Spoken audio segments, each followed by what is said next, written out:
और हनुमान कहता है कि मैं जीवन में शिष्य ही बने रहना चाहता हूँ, मैं पति नहीं बनना चाहता, मैं पत्नी भी नहीं बनना चाहती, मैं जीवन में और किसी प्रकार सेना नायक भी नहीं बनना चाहता, सेनापति भी नहीं बनना चाहता, मैं तो सबसे लघुत्तम आपका कोई और सेवक है तो मैं वैसा बनना चाहता हूँ, जहाँ मेरा अस्तित्व हो ही नहीं, मेरा ये ईगो नहीं हो कि मैं आपकी सेवा कर रहा हूँ, 24 घंटे आपका ध्यान कर रहा हूँ।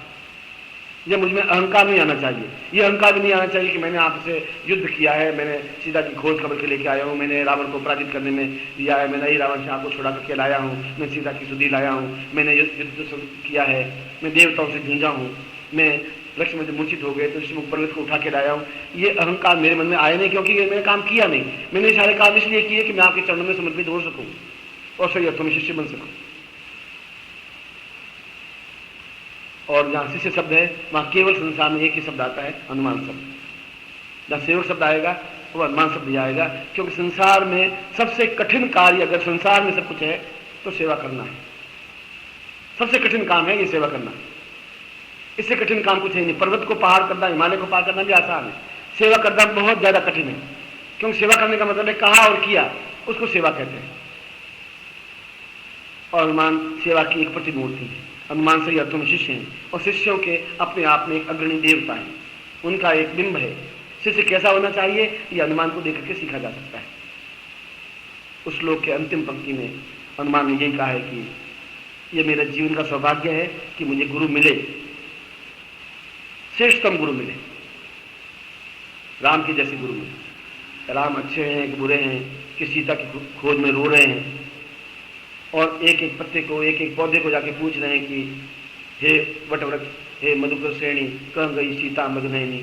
उस पत्ते को पूछ रहे हैं कि सीता कहाँ चली गई, उस पौधे को पूछ रहे हैं। और दूसरा शिष्य होता है, सोचता कि ये राम है कि ऐसी आदमी है।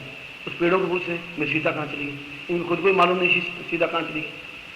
पर वो दूसरे लोग समझ नहीं पा रहे थे कि इनका कहने का भाव ये है कि मुझे इसी रास्ते पर चल करके उसका संहार करना है। मेरा मेरुल तो यही, केवल हनुमान को यही तो कहना था, कसो वाड़ी समाप्त करके अपनी माँ को गोदी में उठा करके या कंधे में उठा के ले आना, सब झंझट मिट गया। लेकिन तो वापस अयोध्या पहुंच जाते, कहा कि लड़ाई झगड़ा होता ही क्यों। और वो भी आज्ञा दे सकते थे कि तुम ये जाके चूड़ामणि ले आना, इसके अपेक्षा यही करते तुम खुद उसको उठा के ले आना, एक छलांग वापिस ले आते। पर उस राम का ये ध्येय नहीं था।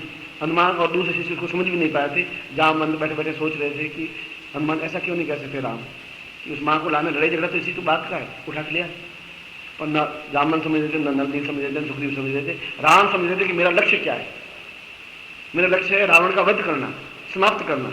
और मेरा लक्ष्य इस बात का है कि अंधकार जो है, जो भौतिक अंधकार है, उसमें रोशनी की प्रकाश बिखेरना, किताबों के माध्यम से, ज्ञान के माध्यम से, चेतना के माध्यम से, प्रवचनों के माध्यम से। जो मैं दुख तनाव झेल रहा हूँ उसके पीछे रीजन वो है, मैं जिनका धन और ऐश्वर्य नहीं है, माता पिता नहीं है, पत्नी नहीं है, पुत्र नहीं है। उस लक्ष्य की प्राप्ति के लिए बराबर सचेष्ट हूँ और शरीर के तिल तिल को जला रहा हूँ, पर लक्ष्य मेरा वो है। अगर वो मेरा लक्ष्य नहीं होता, मैं दरवाजे मंदिर का आराम से सो सकता था पंखे लगा करके, मुझे जरूरत क्या है। मगर ये नल नील जामा नहीं समझे, फिर तुम भी नहीं समझ पाए ये क्यों इतनी भाग इतना तनाव क्यों झेल रहा है। और हनुमान समझ रहे थे। उनका कि आपके चेहरे पर एक तनाव की लकीर आती है तो मेरा मर जाना अच्छा है, फिर मेरा सांस लेना बेकार है। अगर मैं सांस लेता हूं तो मैं शिष्य नहीं हूं, उससे पहले मरते मुझे वर्ण कर ले, यम मेरा वर्ण कर ले, मैं ज्यादा श्रेष्ठ को समझूंगा यदि एक क्षण भी आपके चेहरे पर तनाव देख लेता हूं। आप इस छोटी सी बात के लिए परेशान हो रहे हैं कि सीता है तुम सुधी रहो, आप मुझे कह के देखिए आपने कार गए, अब वहां जाके क्या करना था ये राम ने उनको कुछ नहीं बताया। क्योंकि शिष्य में बल होना चाहिए, बुद्धि भी होनी चाहिए, साहस होनी चाहिए, क्षमता भी होनी चाहिए, और हृदय में गुरु स्थापन होना चाहिए। कह दिया कि तुम्हें 4 बजे उठना है तो ये नहीं पूछना कि 4 बजे उठ के 3 बजे तो सोए, 4 बजे कैसे उठेंगे, क्या होंगे। ये प्रश्न किया तो शिष्य तो समाप्त हो गया। शिष्य समाप्त हुआ तो वापस आप उसी जगह पहुंच गए जहां से तुम शुरू हुए। गुरु भी मूर्ख तो है नहीं कि आपको 3 बजे सुला करके 4 बजे उठाएगा, उनको कोई स्वार्थ भी तो नहीं है। उसका एक लक्ष्य है, कल मैं उसका संकेत आपको कर चुका था, और उस छटपटाहट को मैं व्यक्त आज कर चुका हूं कि ये छटपटाहट मेरी क्यों है। मेरा इस कुर्सी पर बैठना, यहाँ बैठना मुझे बिल्कुल अच्छा लगता ही नहीं। इस मकान में बैठना, इस महल में बैठना, जोत में बैठना या बाजार में घूमना मेरे लिए कहीं श्रेयस्कर नहीं है। मेरी ये भावना है भी नहीं, मेरी इच्छा भी है भी नहीं। मुझे जब तक लोग समझ भी नहीं पाए, शायद लोग नहीं समझे तो ज्यादा अच्छा है, पर मैं अपने आप को समझ रहा हूँ। और मैं ये भी समझ रहा हूँ कि शायद अब एक चीज रह गई है कि यदि गुरु बार बार मुझे धकेल रहे हैं तो शायद ये है कि उन शिष्यों को उस जगह पहुंचा दे जहाँ हनुमान और राम में कोई अंतर है ही नहीं। जहाँ राम का मंदिर है वह हनुमान का मंदिर है ही, हनुमान वहाँ स्थापन है ही, और जहाँ हनुमान का मंदिर है वह राम की मूर्ति है ही। इन दोनों को अलग अब किया ही नहीं जा सकता, अब संभव नहीं है। और राम और हनुमान अलग अलग नहीं हो सकते, क्योंकि हनुमान ने अपने आप को विसर्जित कर दिया उनके चरणों में, अपने आप को कुछ रखा ही नहीं। एक ही उद्देश्य कि ये कैसे मुस्कुरा सके, ये कैसे हंस सकें, इनके जीवन में उस तनाव को कैसे दूर कर सकूं। इन दुख हरदम उनकी आंखें टकटके लगाई हुई राम के चेहरे पर लगी रहती थी कि अब क्या तकलीफ है। उस तकलीफ को अपने आप समझ लेते, राम कहते नहीं। और वह आज्ञा सही है या अनुचित है या उचित है, यह हनुमान के सोचने की बात नहीं थी। राम ने कहा कि सीता को लेकर के उस जंगल में छोड़ के आ जाना है। हनुमान कह सकते कि ये आप क्या कह रहे हैं, 13 साल तो जूझे झगड़े लड़े झगड़ा के पति बताई को घर लाए और 6 महीने बाद कह रहे जंगल में छोड़ के आ जाओ। आपको थोड़ा सोचना चाहिए, ऐसा नहीं बोले वो। और राम से ज्यादा ताकतवान थे हनुमान, राम से ज्यादा बलशाली थे। उस छोटे से शब्द से मूर्छित होकर के लक्ष्मण तो गिर गए, हनुमान नहीं गिरे। राम तो पराजित होकर रोने लग गए, इस मैं लक्ष्मण को जिंदा कैसे करूंगा, आप क्या करते हैं। मैं उस लंका में जाकर सुषेण वैद्य को पढ़ के ले आता हूँ, जो अपने आप में बहुत उच्च कोटि का वैद्य है। उसको ले आए जंगल में घुस कर, लंका में घुस करके। सुषेण ने कहा कि विंध्याचल पर वो जड़ी बूटी वो डालने से कहा कि बस इतनी सी बात है, मैं ले आता हूँ। बस काम ये है कि इनको आप छोटी सी बात के लिए क्या तनाव झेल रहे हैं, ये काम तो मेरा है। तनाव आपके जीवन में नहीं आना चाहिए, ये मेरी ड्यूटी है। और उन्होंने आगे दी इनको जंगल में छोड़ के आ जाए, तो उन्होंने ये प्रश्न नहीं किया ऐसा क्यों। वो कह रहे हैं वो जो सोच रहे हैं वो ठीक सोच रहे हैं, जो कुछ कर रहे हैं वो ठीक कर रहे हैं, मेरा काम केवल करना है। और दिन रात में 600 घंटे के हैं और 600 घंटों में काम कर लेना है। और करूंगा जब हृदय में गुरु स्थापन होते तो फिर उसमें आलस्य आ ही नहीं सकता, उसमें प्रमाद नहीं आ सकता, उसमें छल नहीं आ सकता, उसमें कपट नहीं आ सकता, उसमें न्यूनता नहीं आ सकती। और जब आंख में विकार न्यूनता आ गई तो आप समझ लीजिए आपसे जैसा अदम को व्यक्ति राय नहीं, फिर मैं आपको चाहे कितना ही मांझूंगा, मिट्टी के बर्तन कितनी मांझूंगा, मिट्टी घिस करके समाप्त हो जाएगी, चमक नहीं पैदा हो सकती। और शरीर तो मिट्टी का चोला है, वह सोने का चोला बने आपका शरीर। और उस जगह में पहुंचा दूं, उस जगह पहुंचाऊं जहां मैं जाऊं सीधा सम तो आपको लेके जा सकूं, उन प्रभु के गुरुदेव के आपको दर्शन करवा सकूं, आपके हृदय अंशों से भीग सके, पूरा शरीर अपने आप में रोमांचित हो सके, स्वेद युक्त हो सके, एहसास कर सके जीवन की पूर्णता श्रेष्ठता क्या है, जो पिछली 25,000 पीढ़ियां नहीं कर सकी वो आप कर सके।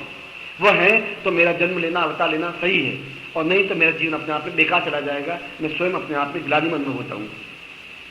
इतना एहसान आपका मेरा नहीं है, आपके मेरा जितना आपने कोई काम किया अभी तक आपने शिष्यत्व ग्रहण ही नहीं किया। जो शिष्य की कसौटी पर आप कसे नहीं गए, मैंने कसा ही नहीं, कि कसते ही आप फेल हो जाएंगे।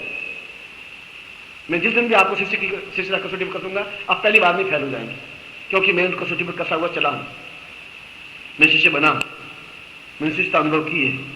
इस आग में जलते हुए उन्होंने कहा कि नहीं तुम निखिल वहीं जाके काम करोगे। मैंने वापस पलट करके उनको वापस जवाब नहीं दिया, अपने निवेदन तो किया मगर उत्तर नहीं दिया वापस। उत्तर देना मेरा धर्म था ही नहीं, धर्म है भी नहीं। मैं समझता हूँ शायद इस युक्ति से मैं शायद वापस उनके चरणों में पहुंच जाऊँ। केवल लक्ष्य मेरा ये है कि मैं गुरु के चरणों में सबसे बैठा रह सकूँ, उनकी सेवा कर सकूँ। ये धन ये मार ये ऐसे आरामी भोग विलास मेरी आवश्यकता है भी नहीं, शुरू में नहीं। मैंने जब जन्म लिया था तो मेरे पिता ने भिक्षा पात्र मेरे हाथ में दे दिया था, बच्चे तुम ब्राह्मण हो, कमाओ और खाओ, यजमान की वृत्ति करो, रोटी कमाओ, मैं भी कमा खा रहा हूँ तुम भी खाओ। उन्होंने मुझको ज्ञान दिया नहीं था। और मेरी 7 पीढ़ियों में पहले व्यक्ति था जिसने 7वीं क्लास पास की थी। 7 पीढ़ियों में 7वीं क्लास पास करने वाला बैकग्राउंड मेरा क्या था मैं आपको समझा रहा हूँ। उसके बावजूद भी मैं क्या था इस बात को मैं समझ रहा हूँ, और आज भी मैं समझ रहा हूँ। इसलिए मैं आपको शिष्य तक कसौटी अभी कस नहीं सकता, कसते ही आप बिल्कुल फेल हो जाएंगे। तो शिष्य तक में आ नहीं पाइए। इस अनुमान के श्लोक को आपके सामने रखने के पीछे यही है कि मेरा चिंतन क्या है, आपका प्रयोजन क्या है। और यदि फिर भी आप नहीं पहुंच पाए तो इससे बड़ा मेरा दुर्भाग्य नहीं होगा, इससे सर्वनाश और दुर्भाग्य आपका भी कुछ नहीं हो सकता। और कोई आपके इसके लिए आंसू नहीं मारेगा, आपके लिए कोई आपके लिए रोएगा नहीं, केवल स्वार्थ के लिए आपके पीछे लगे रहेंगे। और तुम छोटे छोटे स्वार्थों में जुड़े हुए, घर चले जाऊँ, सेवा कर दो, अपने आप ये कर लूँ, थोड़ा झूठ बोल दूँ, थोड़ा चल कर दो, देखता हूँ क्या होता है। और मैं बैठे बैठे समझता हूँ कि ये कितने निम्न स्तर पर खड़े हैं, कैसे अपने स्थान पर खड़े हो पाएंगे। शिष्य क्या होता है, वह केवल आज्ञा पालन करना ही जानता है, आज्ञा देना और उत्तर देना नहीं जानता है। ये उदाहरण हनुमान के द्वारा हमारे सामने स्पष्ट है।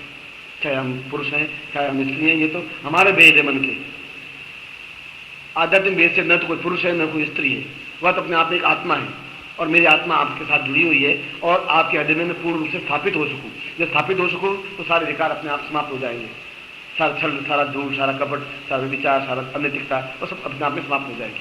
और आप भी मेरे हृदय में पूर्ण रूप से इतने घुल मिल जाए कि आपके बिना मेरा अस्तित्व रहे ही नहीं। एक ही निकलेगी शब्द की काम तुम्हें करना, तुम्हें ये काम करना है। ऐसी स्थिति आपकी बन सके और सही अर्थों में हनुमान के शिष्य बन सके। और हनुमान के भी सारे श्लोक अपने आप में, मैंने शुरू में कहा था कि हीरो से भी ज्यादा मूल्यवान है, अद्वितीय है, जिनका एक एक अक्षर अपने जीवन में उतारने लायक है। और हनुमान ने उस शिष्यत्व का एक एक अक्षर जीवन में उतारा, करके दिखाया, क्या करके नहीं दिखाया। बाकी पंडितों ने तो ग्रंथ लिख करके दिखाया, ऋषियों ने ग्रंथ लिखे, वे उस ग्रंथों के अनुसार चले कि नहीं चले वो अलग बात। हनुमान ने तो पूरा अपना जीवन का चरित्र सामने रख करके देख दिया कि शिष्यता ये होनी चाहिए, ये शिष्यता है। उन्होंने कहा मैंने किया, उन्होंने नहीं किया तब भी किया। मुझे मालूम था कि उनका बचाव उनको तनाव रहित कैसे करना है। उनको हरि रावण ले गया तो मेरी उसके पूछने की जरूरत है कि हे राम मैं आऊं, आपको छुड़ाऊं नहीं छुड़ाऊं, आप कहो तो मैं आऊं, क्योंकि आपकी आज्ञा जरूरी है। वो आज्ञा जरूरी नहीं थी, काम ये था कि उनको लाना है, उनको सेफ्टी करना है, उनको सुरक्षित करना है, अपना शिष्यत्व दिखाना है। इसलिए हनुमान को बल, बुद्धि, चतुराई, योग्यता और आलस्य विहीनता, इन पांचों तत्वों से मिलकर के जो वस्तु बनी है वो हनुमान कही जाती है, वो शिष्यत्व कहा जाता है। और ऐसे ही आप शिष्य बन सकें वह मेरे लिए सौभाग्य की बात होगी। उस सिद्धांत हम पहुंच सकोगे बहुत कम समय में, ऐसी मेरी इच्छा है, ऐसे मेरा आशीर्वाद है। कल्याण हो, आप सुखी हो।